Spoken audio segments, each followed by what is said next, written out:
दूल्हा बिकता है। उस गांव में जब शादी हो रही थी तभी सब मेहमान आने शुरू हो गए थे और सभी लोग आपस में न जाने कौन सी बात कर रहे थे।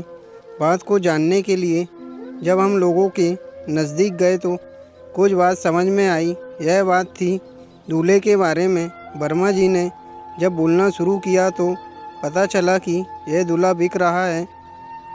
अब यह कैसे हो सकता था कि दूल्हा बिक जाए।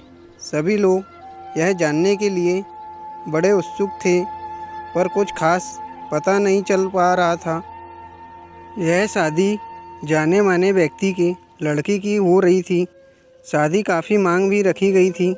जब गांव के लोगों को पता चला कि लड़के के यहाँ से काफ़ी मांग है तो सभी लोग सोच में पड़ गए थे। लड़के के पिता ने कहा कि जब तक हमारी मांगें पूरी नहीं होगी तब तक शादी भी नहीं होगी। यह बात सुनकर सभी लोग अब हैरान हो चुके थे, क्योंकि सभी काम पूरे होने पर अब बीच में शादी रुक जाए तो अच्छा नहीं है।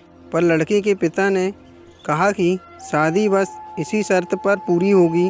अगर लड़की के पिता हमारी शर्त मानते हैं तो सही है, नहीं तो हम यहाँ से वापस चले जाएंगे।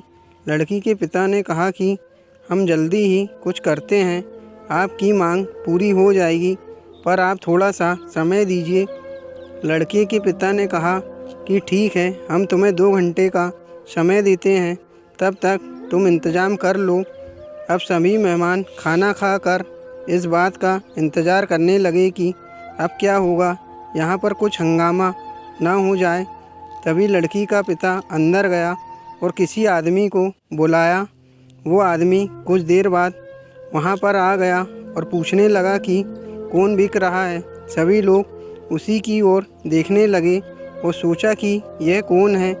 इस आवाज़ को सुनकर लड़के का पिता आया और कहा कि तुम हो जो हमारी मांगें पूरी करोगे। उस आदमी ने कहा, हाँ, आप ठीक समझते हैं। अब आप बताइए कि क्या रह गया है जिसके लिए आप यहाँ पर शोर मचा रहे हैं। जो आपने कहा था वो सब तो हम आपको दे चुके, अब आपको क्या चाहिए। लड़के के पिता ने कहा कि हमें कुछ और सामान चाहिए, जो कि हमने बाद में सोचा था। अब उस आदमी ने कहा, ठीक, अब तुम इस चेक पर वो रकम भर लो जो तुम्हें चाहिए। लड़के के पिता ने उसमें रकम भर ली और उस आदमी ने वो चेक वहीं से निकाल कर लड़के को पिता के हाथों में रखा और कहा कि अब आपका लड़का हमारा हुआ और आप यह समझ लीजिए कि आपका दूल्हा बिक गया है। यह बात सुनकर सभी लोग सोच में पड़ गए कि यह अवतार कौन है जो ऐसा काम कर गया जिसको आज तक किसी ने नहीं किया था। वो आदमी कोई नहीं, लड़की के पिता का बॉस था। जब बॉस को सारी बात बताई तो उन्हें अच्छा नहीं लगा और वह वहाँ पर आ गए। लड़की के पिता का अब सर नीचा हो गया था।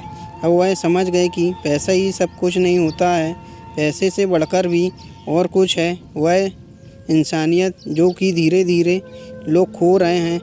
हमें यह सोचना चाहिए कि आगे हम सब मिलजुल कर रहेंगे तो कितना अच्छा होगा। हमें अपनी ज़िंदगी के पल खुशी के साथ बिताना चाहिए।